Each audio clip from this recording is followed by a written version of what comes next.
Welcome to the FiberConnect Conference 2024 here in Manila. I have been joined by Mr. Charles Goundar, the CEO of Telecom Fiji. Please welcome to today's session. Thank you, Rosie. Thank you for having me. Yeah. Okay, so interesting about the Pacific Island regions are some of them are taking up the fiber and satellites and some mixed technologies. So let's focus on the fiber technologies for today. The Pacific Island scenes actually represent a unique for fiber and digital infrastructure. So what do you see as the key opportunities for fiber and digital infrastructure across those islands, or specifically for the Fiji? Yeah, thank you, Rosie. Pacific is a very interesting market. There's more water than land. Right. It's a large area. Fiji itself is a country made up of 330 plus islands. So geographically, it's quite a large group of islands that makes up the whole country. In terms of infrastructure, fiber obviously is a key part of our technology roadmap. There's two areas of fiber that we are deploying. One is in the backbone network. We are taking fiber deep into the rural communities and enabling services into the communities, into government stations, into other critical industries that require connectivity in those areas. And also, when we take fiber into those greenfield areas, it also paves the way for mobile operators to deploy their 4G and in future 5G infrastructure.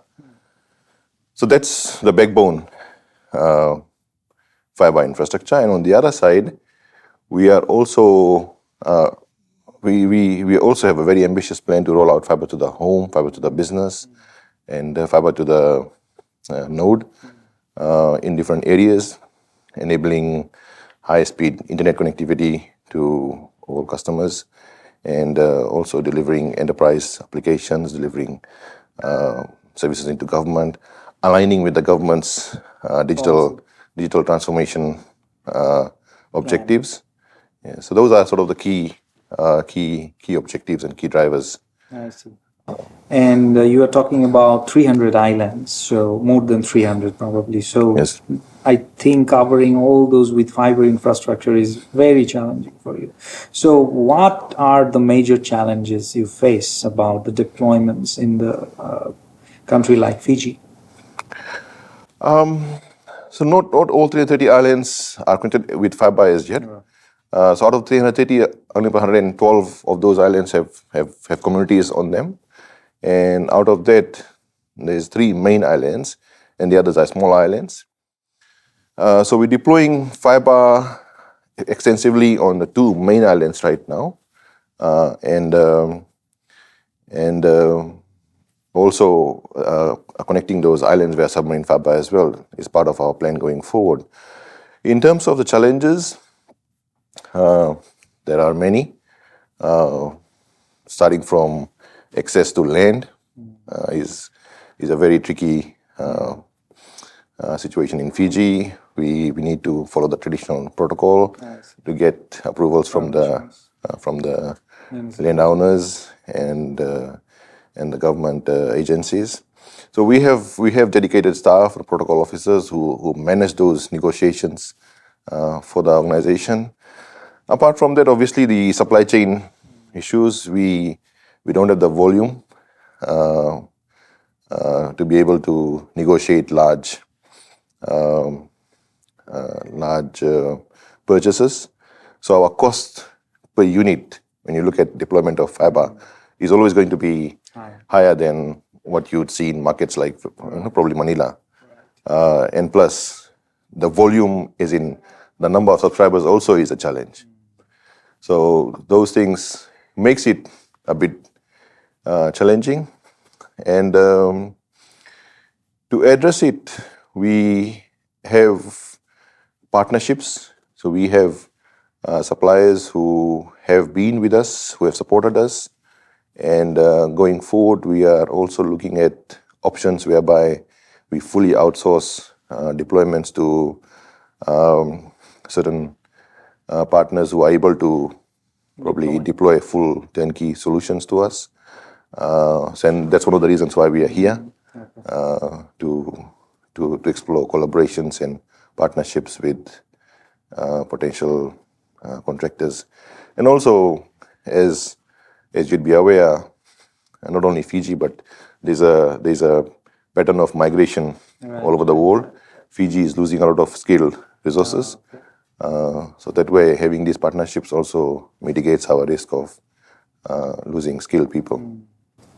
Okay, really interesting to hear that about. So, if we come to the funding part, so what is actually basically how you do manage the funding of the deployments of the networks? So Telecom is a private company, and most of these deployments are self-funded, because most of these are simply network expansions, backbone expansions, which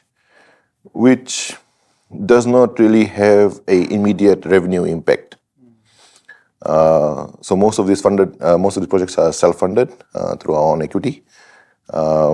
And fiber to the home projects, because those are revenue generating projects, we're able to access borrowings. We don't have direct support from government is in funding, but government has supported in indirect ways by reducing the duty on import on fiber and other accessories. So that way government has provided support to support the rollout of its critical infrastructure. Okay, good to know that. So, since you are also a mobile network operator, so how, as an island nation, how do you see the 5G prospect in the coming days? So, what would be your standpoint on that? So we see 5G as a necessary technology. We have a 4G network at the moment that needs to evolve into 5G. That's natural. It needs to happen. The customer demand is there.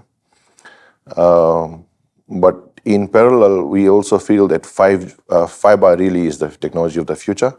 So while we may continue to invest in 5G very selectively, based on areas and where we see demand really justifying the need for investment. But from our overall strategy perspective, we feel that fiber is where we're going to put more and more focus in, because we really feel that there can be 5G, 6G, Any XG. any XG in future, but fiber is there to stay. Yeah.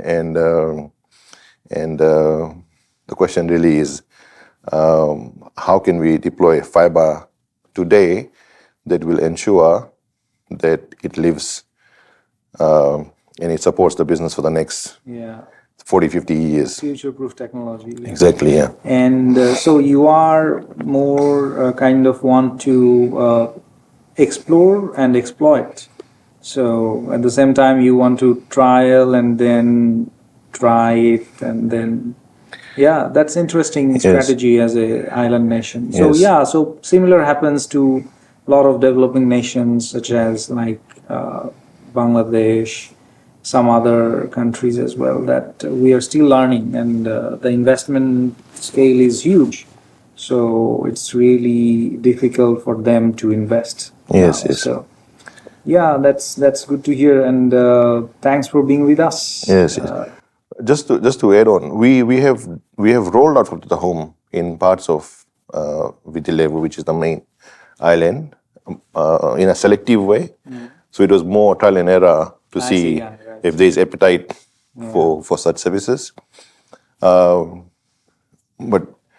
over time, we have seen people asking for fiber broadband services from areas we don't have coverage in. So really, what we are going through now is an exploratory exercise to see if we can have partnerships that will enable us to cover a large number of homes and enable home pass in in a matter of couple of years. Okay. Great to learn from you. So thanks for being with us. Thank you for having me. Yeah. Thanks a lot. Thank you.